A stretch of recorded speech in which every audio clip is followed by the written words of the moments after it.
कि मैंने आपको कहा था कि हम जो है थोड़ा सा आपसे पूछेंगे। पहले तो आज की डेट लिख लीजिए।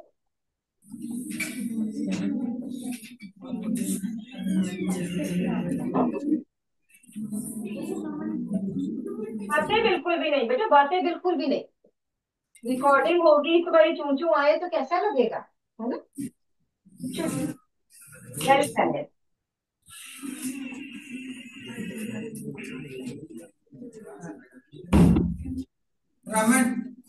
हमने बात कर रहे थे बेटा, we were doing about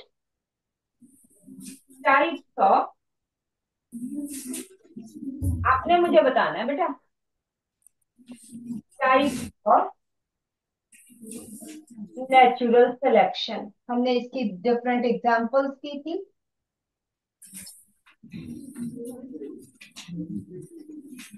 types of natural selection, ठीक है।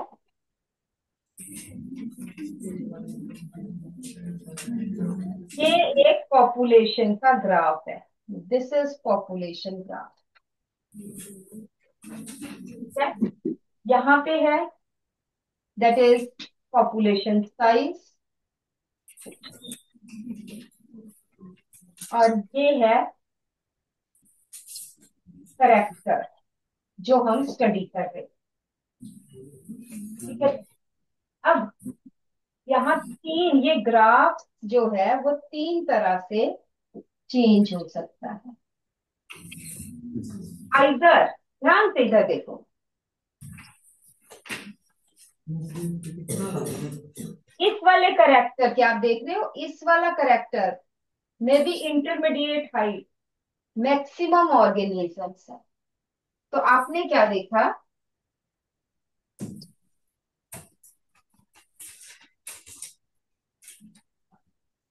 या तो ये वाला ग्राफ है,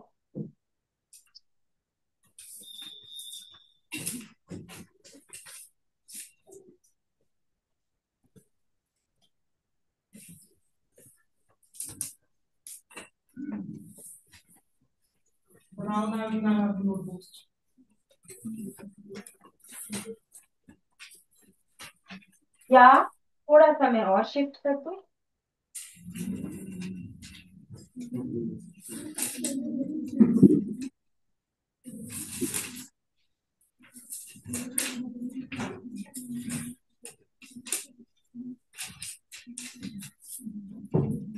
या ये वाला ग्राफ है, और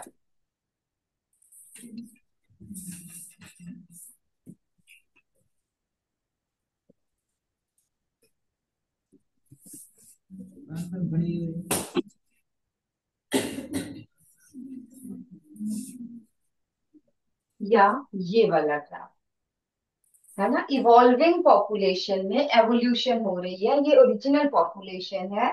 दीज थ्री नेचुरल सिलेक्शंस में अकर, जरूर तीनों ग्राफ्स एक जगह पे नहीं मिलेंगे।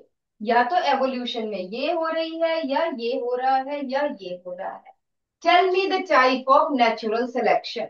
यस, कौन बता रहा है मुझे, ये कौन सी सिलेक्शन का क्या नाम है, इसका क्या नाम है, इसका क्या नाम है। बुक्स बंद कर देनी है, बुक्स बंद कर दो। बुक से देख के क्या फायदा है बेटा, किताबें तो ओपन बुक टेस्ट है, close your books. We don't, bag में रखो किताबें। हाँ जी, यस। सर के आगे जो गर्ल है वो बताए, सर के आगे जो बैठी है। हाँ जी बताइए, ये कौन सा, ये कौन सा, ये कौन सा टाइप ऑफ नेचुरल सिलेक्शन। हाँ, Stabilizing, second is the disrupting, and third is directional. अयो रब्बा, ये डायरेक्शनल कैसे हो सकती है और ये डिसरप्टिव कैसे हो सकती है। थोड़ा सा बस तीन नेचुरल सिलेक्शंस का नाम याद किया हुआ है। First stabilizing, second directional, third disrupting. हाँ, थर्ड डिसरप्टिव है ना। तो कैसे, ये भी हम थोड़ा सा देख लें, बैठ जाओ। सो फर्स्ट इज स्टेबलाइजिंग, कि यही पॉपुलेशन, ये जो पहले जो डोमिनेंट थी, ये और डोमिनेंट हो गई। राइट, स्टेबलाइजिंग, ये करेक्टर, एक पर्टिकुलर करेक्टर जो है उसका नंबर बढ़ रहा है, इंटरमीडिएट हाइट का या ब्राउन कलर का, एक होते हैं व्हाइट, एक ब्लैक, एक ब्राउन। ब्राउन हमारे जैसे लोगों का, we are called as browns. So browns का नंबर बढ़ता जा रहा है, बढ़ता जा रहा है। इसका मतलब there is no change in environment and the already dominant character keeps on rising. ठीक है, ये है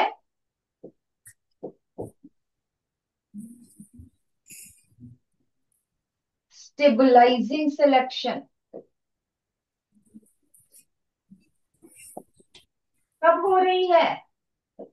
when environment is stable, the organisms with the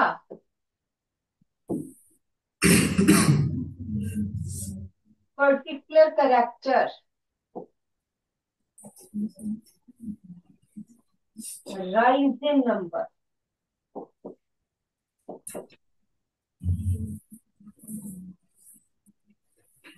The peak becomes more longer, और ज्यादा हो गए। ठीक है जी, ये जो है this is directional selection.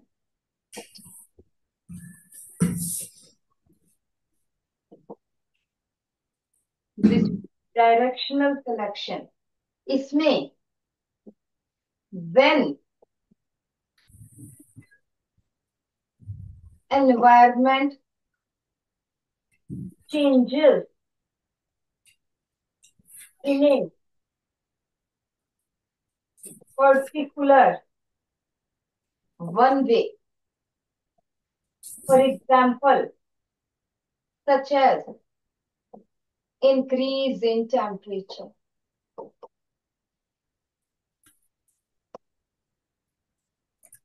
or for example, increase in pollution,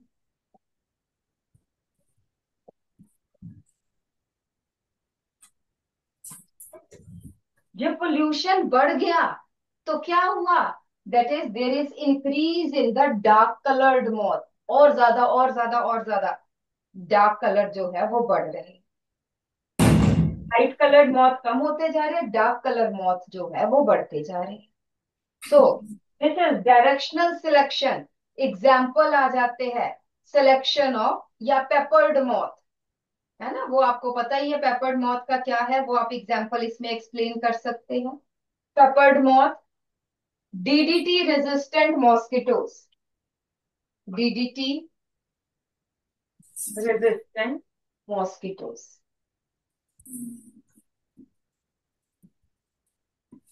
ठीक है जी, this is directional selection.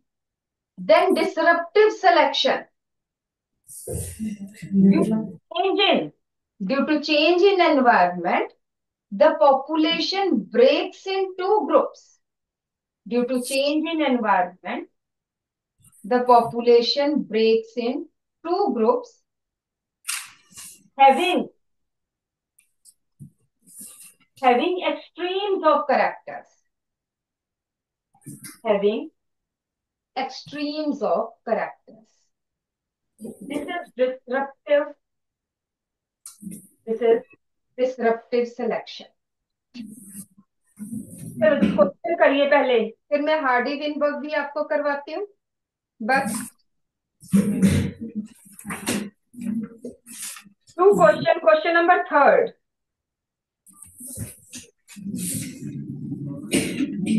Question number third कीजिए, क्वेश्चन नंबर फोर्थ कीजिए।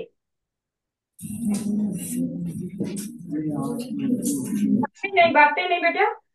Question number third, question number fourth, question number 11, third fourth 11। Subjective question, subjective की बात कर रही हूं मैं। थर्ड फोर्थ 11 इतना है, ये आपने अपनी कॉपी में।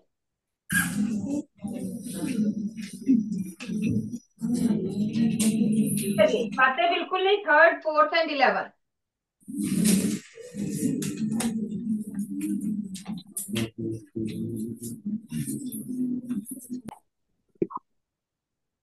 What names are given to the types of natural selection shown in graph A, B and C? हाँ जी जल्दी से। एक क्या है?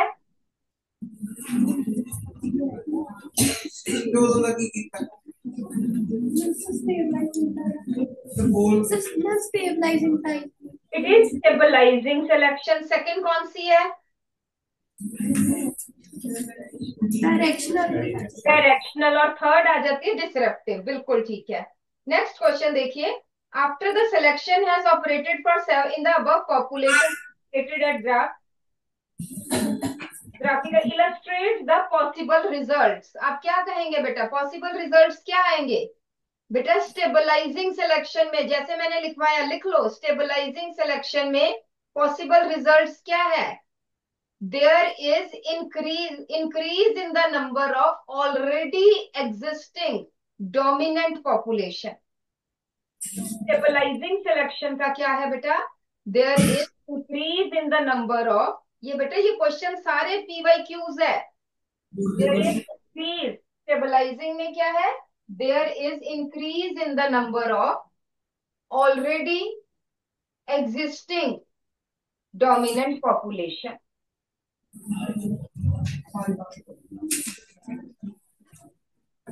B graph, that is directional selection। The population continuously changes। The population continuously changes in its characters in a particular direction। For example,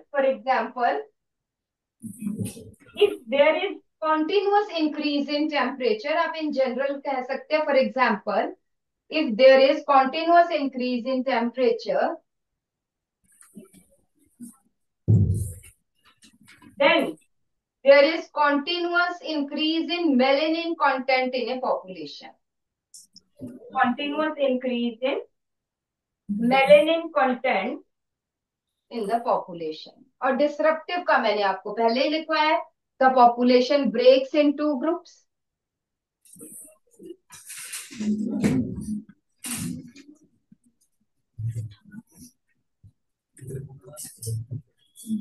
next आ जाइए बेटा question number 4। Question number 3 हमने कर लिया। क्वेश्चन नंबर 4, हाँ जी roll number 4। Roll number 4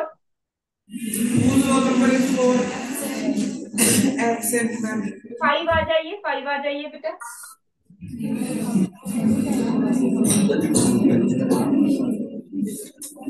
question है बेटा, explain the phenomena of evolution by natural selection as supported by the variations observed in white winged and dark winged moth population in England। कैसे ये आप कैसे करोगे? इस question को पता आपको है बट कैसे अटेम्प्ट करोगे? Before industrial revolution, there was less pollution in the environment, and so there was no pollution to be detected by the lichens. So the trees were appearing to be white as they were the lichens. So white colored moths camouflaged with the white colored trees, and dark colored moths were more visible, so they were easily hunted by the predators. Very good। But after the industrial revolution, the increase in pollution in the environment caused the lichens to detect sulfur in the environment, and they were absent on the trees. So white colored moths were more visible on the trees, and dark colored moths were camouflaged. Yes. So the number of moths increased. बिल्कुल ठीक है। और last में कहोगे this shows that the population of moth shows directional natural selection. बहुत important है, ये लिखोगे तो मतलब 5 नंबर का क्वेश्चन है तो 1 नंबर तो डायरेक्शनल सिलेक्शन करके दे देंगे। ठीक है, ग्राफ बनाओगे 1 नंबर उसका मिल जाएगा। ठीक है, चलो बैठो बेटा। Very good. तो हम ग्राफ कैसे बनाएंगे? हम क्या कह रहे हैं? इंक्रीज इन, ध्यान से, इंक्रीज इन मेलेनिन कंटेंट,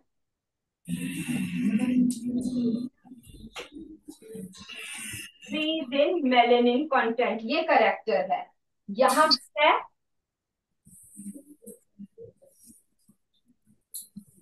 हम कह सकते हैं पॉपुलेशन साइज।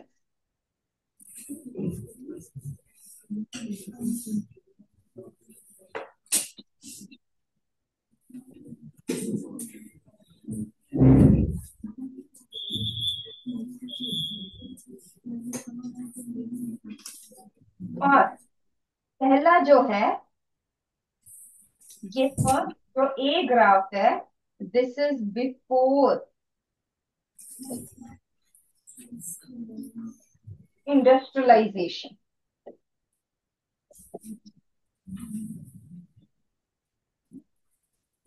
ठीक है, इस केस में इसका मतलब डार्क कलर्ड मॉथ यहाँ पे है, मेलेनिन ज्यादा है, यहाँ पे लाइट कलर्ड मॉथ है। तो हम कहेंगे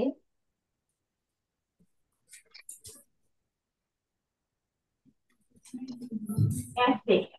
तो दिस इज कौन सी डोमिनेंट पॉपुलेशन है? दिस इज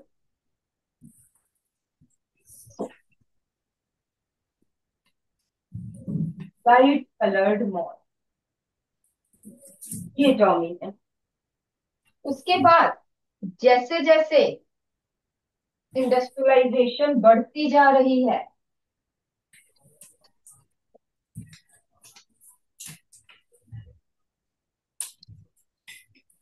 यही लिख लेना, बट यहाँ पे बी क्या है, दैट इज आफ्टर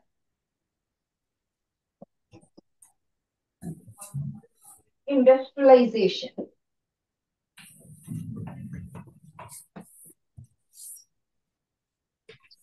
तो यहाँ पे ये क्या हो रहा है, that is there is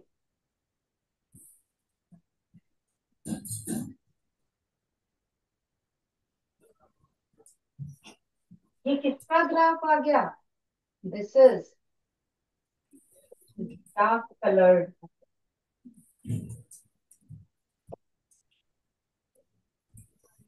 and this is directional selection. बेटा कोई भी टीचर नहीं है जो आपका एक भी नंबर, बाकी तो आपने एक्सप्लेन करना है फटाफट से, कोई भी नंबर काट सकते। और अगर क्वेश्चन आ जाता है this is A, this is B,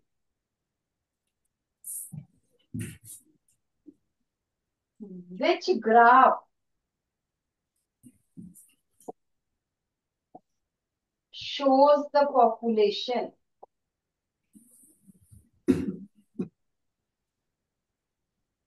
when pollution is controlled।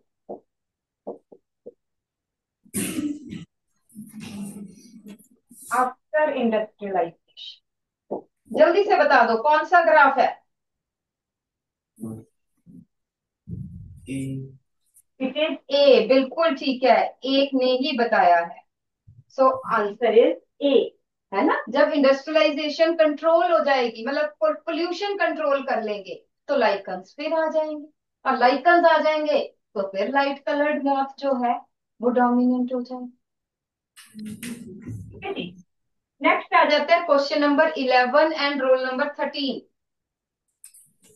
अच्छा, इसका एक सेकंड पॉइंट भी है ना, चलो ये सेकंड वाला हम बाद में करेंगे, पहले नेक्स्ट सिलेक्शन बात। यस, चलो चल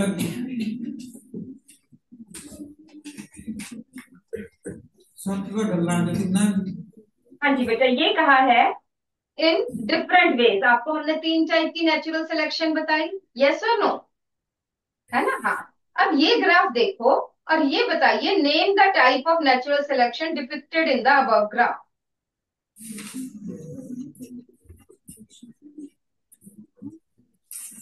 ma'am directional, it is directional selection. ठीक है, दिस इज डायरेक्शनल क्योंकि वो एक कॉन्टिन्यूअस वे में जा रहा है, बिल्कुल ठीक है, this is directional selection. Anthropogenic action can enhance the rate of evolution. Explain with an example. Can you tell me? पढ़ा होगा आपने, इससे रिलेटेड नहीं है, but can you tell me?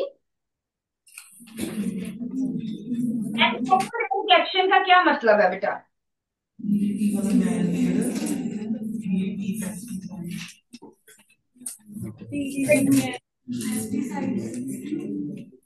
Anthropogenic का पहले मतलब बताओ. Man made. It is man made. Man के एक्शन से, ह्यूमन के एक्शन से जो एवोल्यूशन है वो एनहांस हो गई है. फॉर एग्जाम्पल आपने अभी बताया मुझे, हाँ, that is DDT resistant mosquitoes, antibiotic resistant bacteria. There is huge rise in DDT resistant mosquitoes, antibiotic resistant bacteria within a short time span. ठीक है, बैठो. So anthropogenic action, anthropogenic means due to human action the rate of evolution becomes fast. For example हम कह सकते हैं there is increase in, example लिख लीजिए, there is increase in population of, there is increase in population of DDT resistant mosquitoes, DDT resistant mosquitoes, antibiotic resistant bacteria,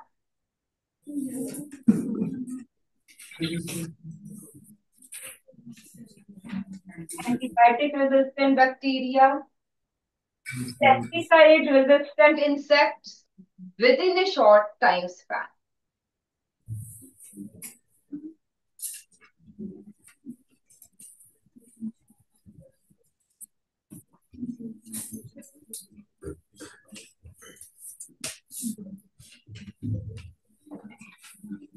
Next is RT.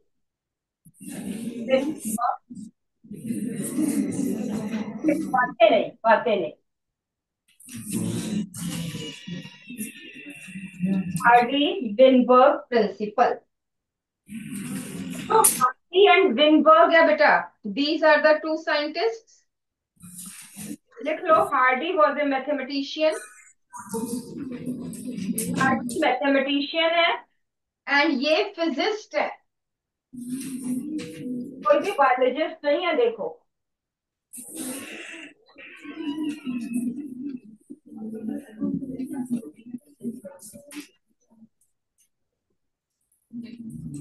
physicist है. SI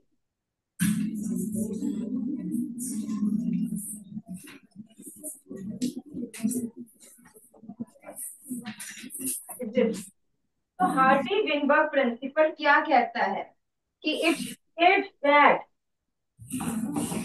in frequency of a population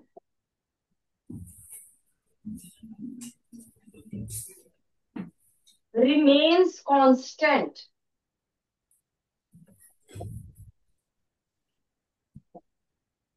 in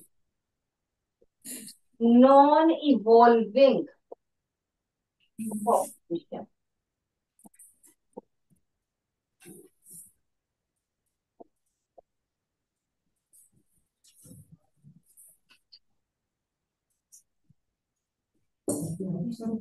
Generations, from generations to generations.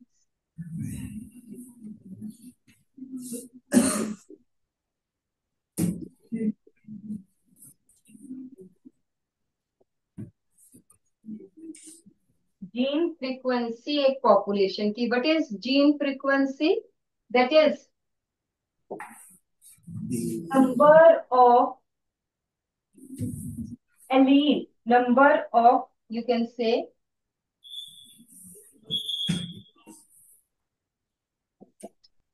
particular allele to the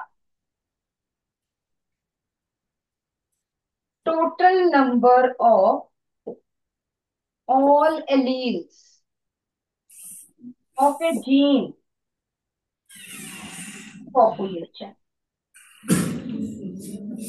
this is called as एक allele की कितनी frequency है, P की कितनी frequency है as compare to the total number of all alleles of a gene in a population is called as gene frequency. ਇੱਥੇ ਆਈ first minute ਤੇ ਅਭੀ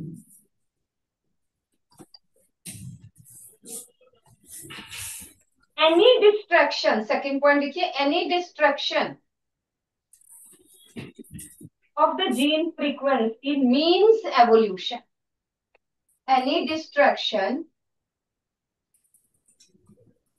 of the gene frequency in a population means evolution.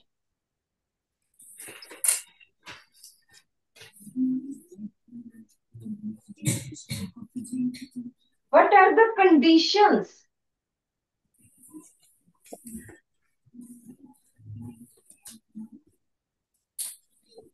for Hardy-Weinberg equilibrium? क्या conditions है? Generally ऐसा होता नहीं है. No population obeys Hardy Weinberg equilibrium because every population is evolving. ठीक है, तो ये एक बस एक हार्डी विनबर्ग प्रिंसिपल एक बना दिया है, otherwise no population favours follows Hardy Weinberg equilibrium.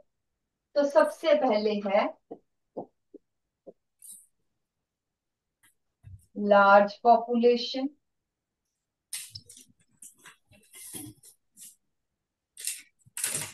No selective reproduction,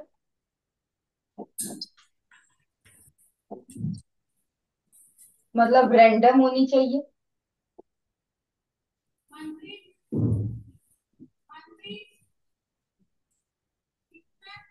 no mutation,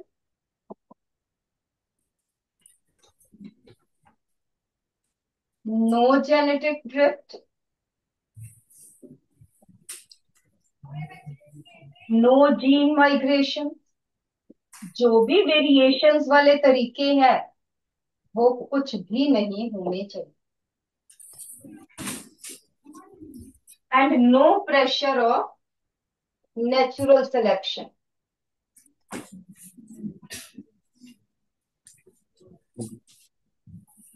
NS means natural selection, stable environment.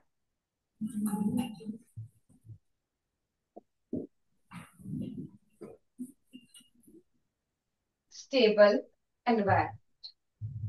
These are the conditions for Hardy-Weinberg equilibrium. But ये कंडीशंस होती नहीं है, इसलिए कोई भी पॉपुलेशन इसको फेवर नहीं करता है.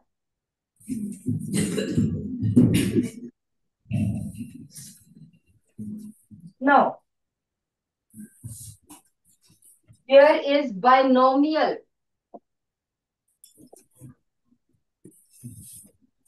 equation of HWE. That is, इसको हम कह देते हैं P plus Q is equal to 1. P क्या है? That is dominant allele. Frequency आप कह सकते हो, frequency of dominant allele. Q है frequency of recessive allele.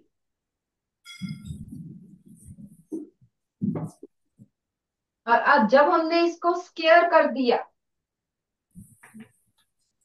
P plus Q whole square is equal to 1.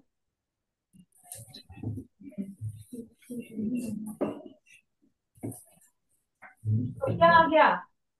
That is P square plus Q square plus PQ equal to 1. And P square आपको पता है diploid organisms है.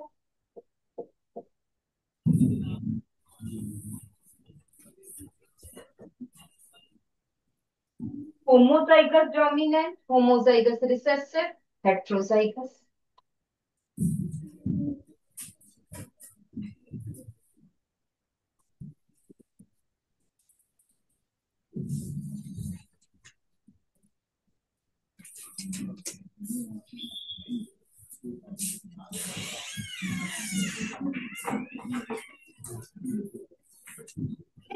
चलिए कर लें कुछ question.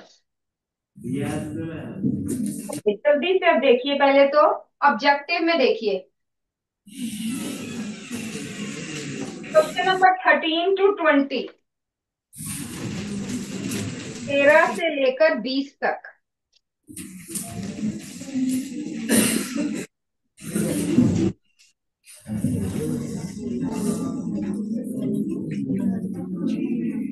बातें नहीं, बातें नहीं।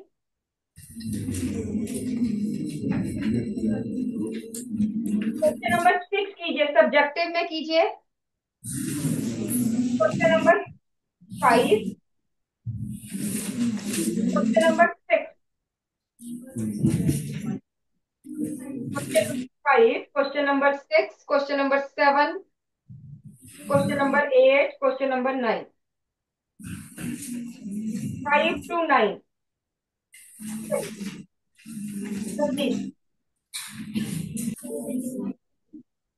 तो क्वेश्चन है, the appearance of dark coloured peppered moth amongst the light coloured ones as a result of increase population is an example of C option. C option. Directional selection. Directional. चलिए बैठिए, next आ जाइए। Industrial increase in DDT resistant bacteria is an example of. D option. बोलो, पूरा बोलो। Natural selection. Natural selection, बिल्कुल ठीक है। बैठो बेटा, जिसने पूछा है वही आंसर दे, है ना, बेटर रहेगा। Don't speak, please. Which of the following will stop evolution by natural selection from occurring? D option. D option, if genetic recombination, sexual reproduction, mutation stop। बिल्कुल ठीक है, बैठो। नेक्स्ट है, the best description of natural selection is। हाँ जी, Option A, the survival of the fittest. the best description of natural selection is कि natural selection क्या चीज है। A option. नहीं बेटा, ए नहीं है।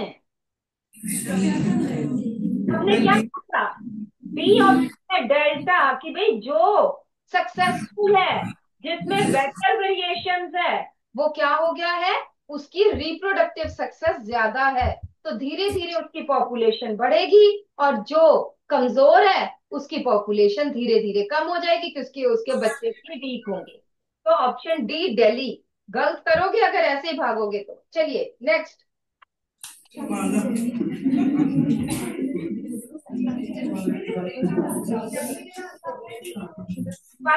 बाकी कोई नहीं बोलेगा। हाँ जी, question number 17, directional selection favour. A option. Option A, one extreme form over the other extreme form and over intermediate form of a trait. बिल्कुल ठीक है, option A.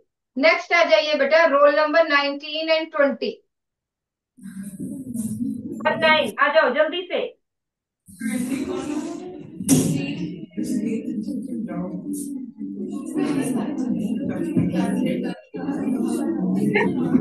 Presence of recessive trait is 16%।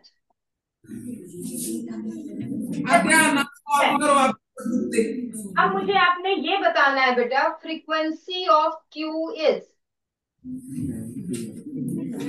Presence इतनी है, frequency कैसे निकालते हैं बेटा। Percentage को हम कैसे कन्वर्ट करेंगे इन फिगर फॉर्म। इधर देखो एवरीबॉडी हियर। परसेंटेज को जब फ्रीक्वेंसी में या फिगर फॉर्म में चेंज करना है तो क्या है, 16/100, और क्या होगा 0.1। ठीक है, आप बताइए, द फ्रीक्वेंसी ऑफ डोमिनेंट, ये क्यू है, टी कितना आएगा, कुछ भी नहीं है, बताओ जल्दी से, यहाँ पे फॉर्मूला लिखे हुए हैं। 0.84। C option. Answer is C. कैसे निकाला, बिल्कुल ठीक है, जिसने भी आंसर दिए, P plus Q is equal to 1। Q हमें पता है, 1 माइनस क्यू, 1 माइनस 0.16, तो 0.8। Next student, next student, next question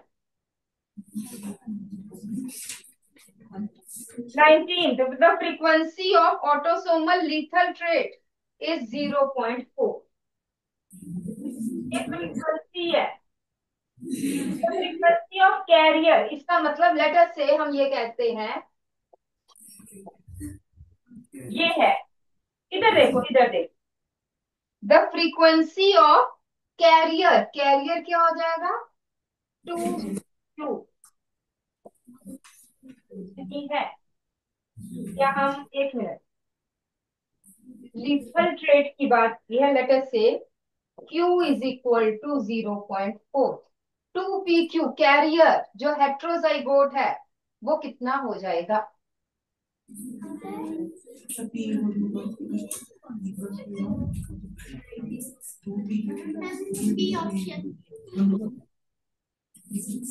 इसका कौन सा ऑप्शन आ जाएगा बेटा?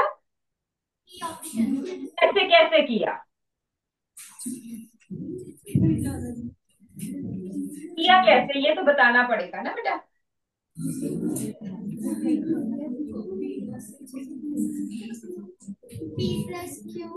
बिल्कुल ठीक है. P plus Q is equal to 1. हाँ हाँ, बोलो बोलो बोलो, P कितना आ जाएगा?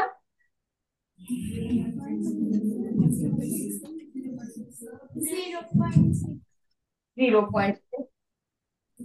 तो P कितना आ जाएगा? बेटा पीछे से मत बोलो, उसको करने दो. Let her do. पेपर में बेटा किसी ने नहीं साथ देना, गलत बताएंगे. ये सब तेरी सहेलियां है ना बेटा, यही गलत बताएंगे कि कहीं इसके नंबर ना आ जाए, रोल नंबर 20 के, है ना? ऐसा ही होता है ना, सहेलियां ही खराब करती हैं, सही नहीं बताती. हाँ, 2 P है 0.6 इंटू 0.4, कितना आ गया? 0.48. 0.48 किसमें? 1 में, है ना? अगर एक है तो है 0.48. अगर 200 है तो कितना आ जाएगा? 0.48 इंटू 48 इंटू 2, कितना आ गया टोटल?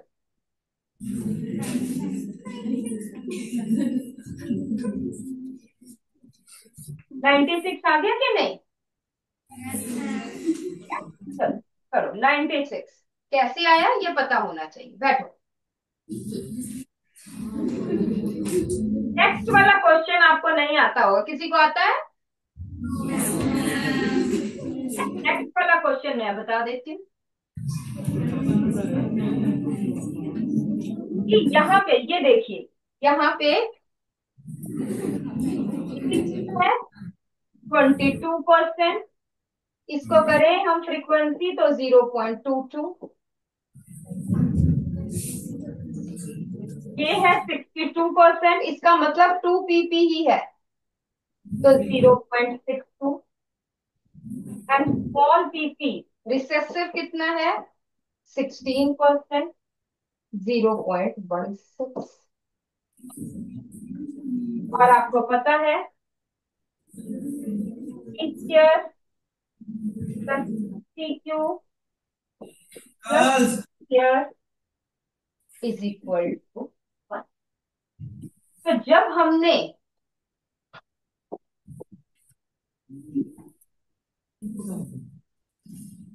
मतलब PQ, या हम यहाँ पे ये कर लें थोड़ा सा जिस हिसाब से ये दिया हुआ है,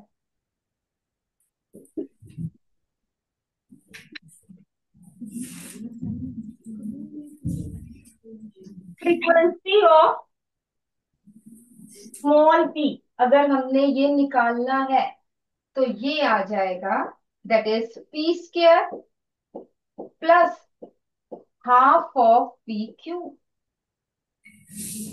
PQ ना सही, I am sorry, half of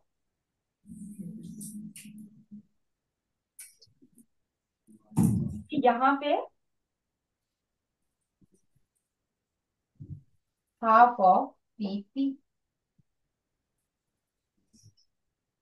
P कितना है बेटा? स्मॉल पी वाला 0.16 प्लस 0.6। निकालो जरा इसको, फटाफट से करो।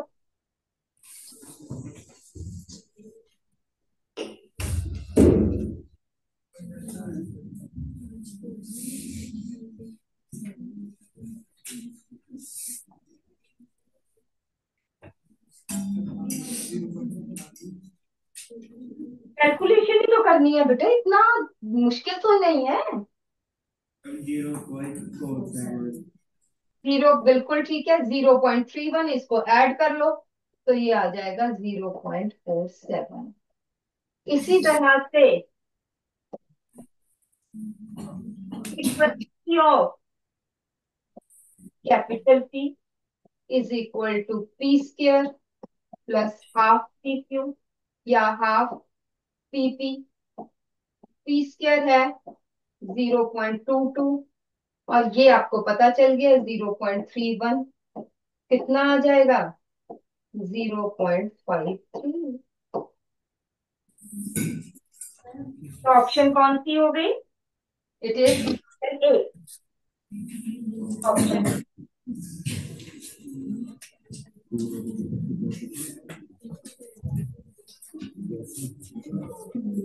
के बाद हमने क्वेश्चन किया था question number 5। How is Hardy Weinberg expression derive. यहाँ सिंपल कुछ नहीं आपने करना, आप सोचोगे क्या करना है, तो अकॉर्डिंग टू हार्डी लिख लो इसका answer. According to Hardy Weinberg equilibrium HWE, the gene frequency in a population remains constant. Gene frequency in a population remains constant. That is P plus Q is equal to 1. P is equal to frequency of dominant allele, ये लिखना है ऐसे, and Q is frequency of recessive allele.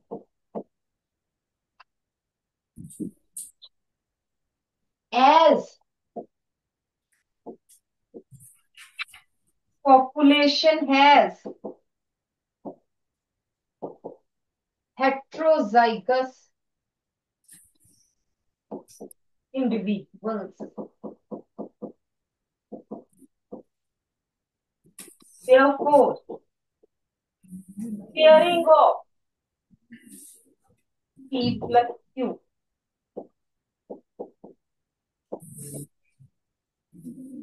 One का square भी कर दो, P square plus 2PQ plus Q square is equal to, बस यही लिखना, इतना ही आना।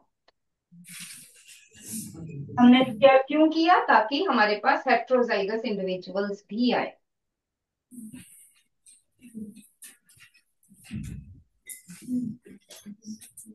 सेकेंड क्वेश्चन है list any two factors which disturb genetic equilibrium. आप इसमें क्या कर सकते हो? That is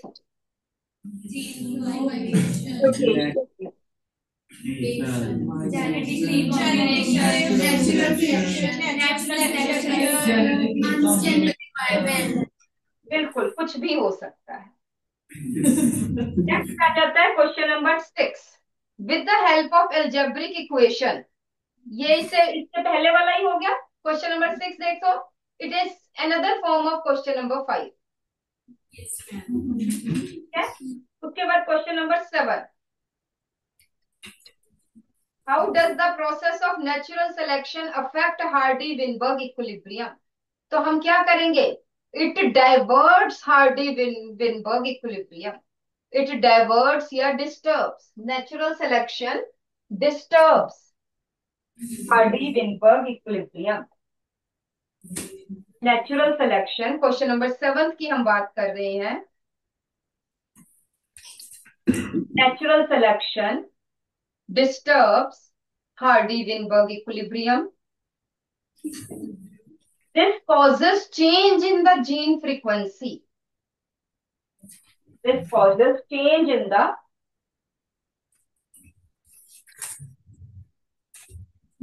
gene frequency. And thus, there occurs evolution of the population.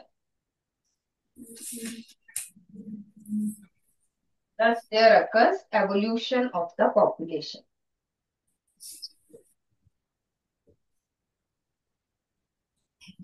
Explain with the help of graph. Natural selection का ग्राफ कोई सा भी बता दो. Explain with the help of graph. तो आप कह सकते हो, for example peppered moth, light coloured moth थे पहले, उसके बाद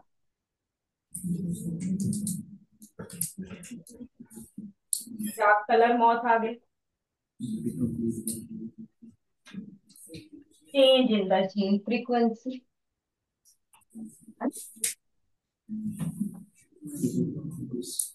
Change in the gene frequency and thus there occurs evolution.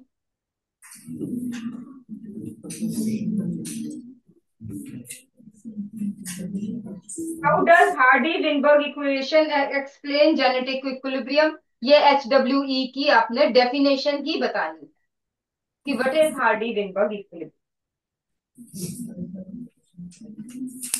Question number 9. P क्या है? Dominant allele. Q क्या है? Recessive allele. The frequency of dominant and recessive allele in a population remains constant. Second part है.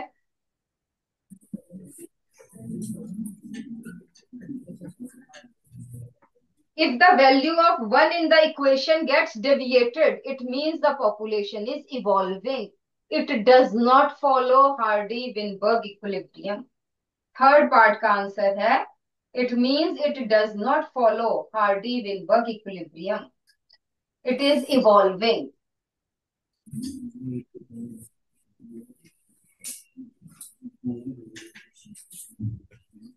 ठीक है जी, ये Hardy-Weinberg equilibrium हो गया. उसके बाद एक जो बच्चों को थोड़ी सी कंफ्यूजन होती है,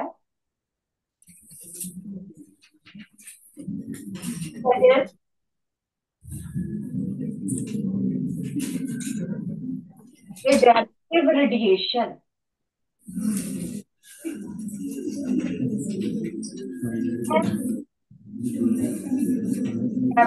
Conversion.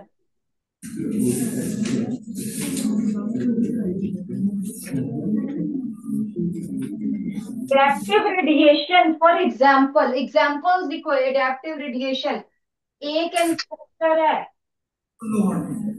एक ही रीजन में बहुत सारे फॉर्म जो है वो बन रही. सिंगल इंस्पेक्टर से due to evolution many organisms are formed. For example, Darwin's finches.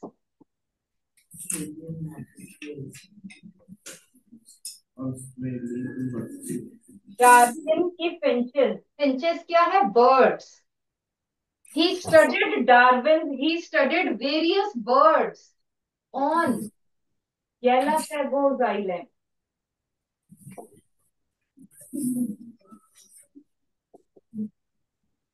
He observed various birds on Galapagos Islands, and he observed that all the birds are similar, but different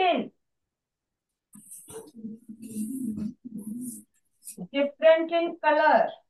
उनके wings के colour different है and shape of beak. उनकी beaks different हो गई है. ठीक है. From which इसका कंक्लूजन क्या दिया उसने? they all arise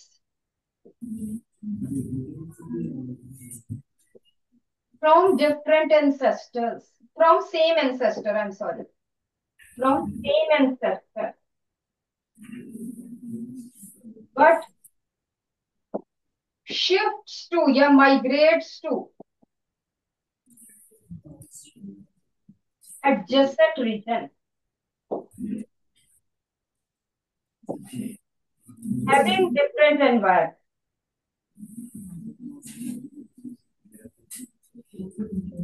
अलग अलग आइलैंड्स पे चले गए, एक ही आइलैंड पे बने बट अलग अलग आइलैंड्स पे चले गए, वहां पे डिफरेंट एनवायरनमेंट था.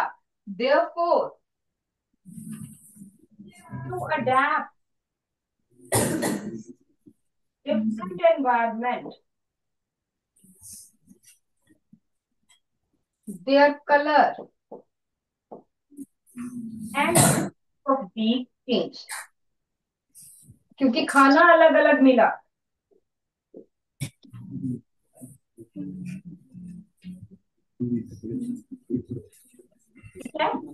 When more than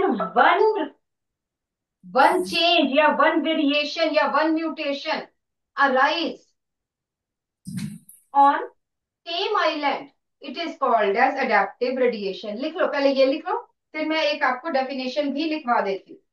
वो भाई सारे जाने जल्दी से जल्दी से.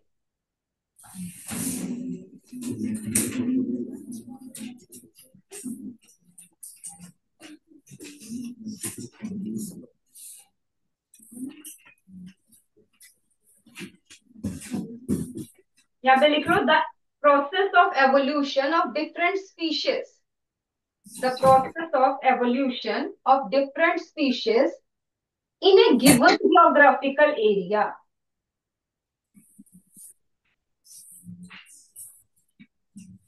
In a given geographical area, starting from a point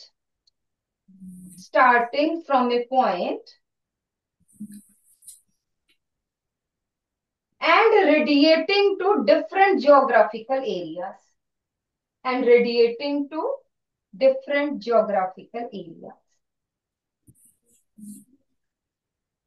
एक मैंने आपको बताया डार्विन फिंचेस. देन दूसरी एग्जांपल है yes, different types of marsupials.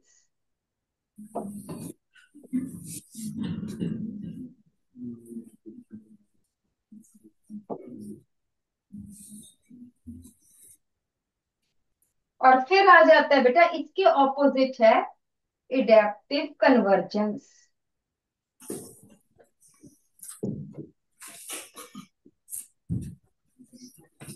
Adaptive convergence, इसकी डेफिनेशन लिख लो.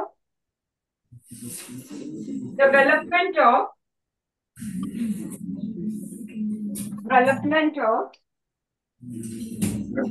जरा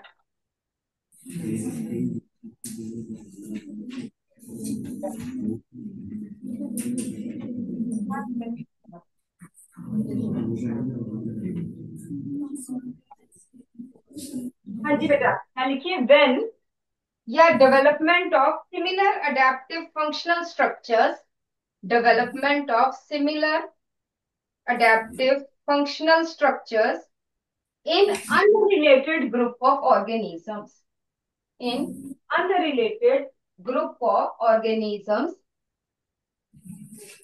in same geographical area,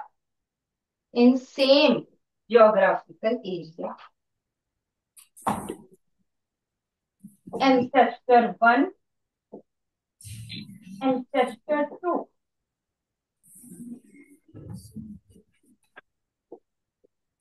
ये दोनों सेम रीजन में रहते हैं. Therefore, develop similar characters. Otherwise, these are unrelated. For example, Australian marsupials अलग चीज है ये, and Australian placentals.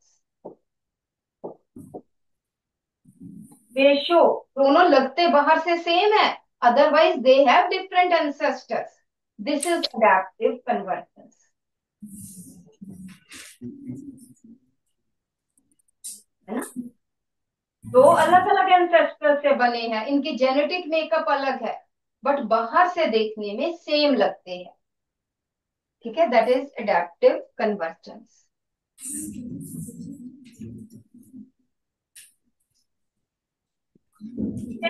I think Hugo de Vries वगैरह तो पता ही है, that is mutation theory and all.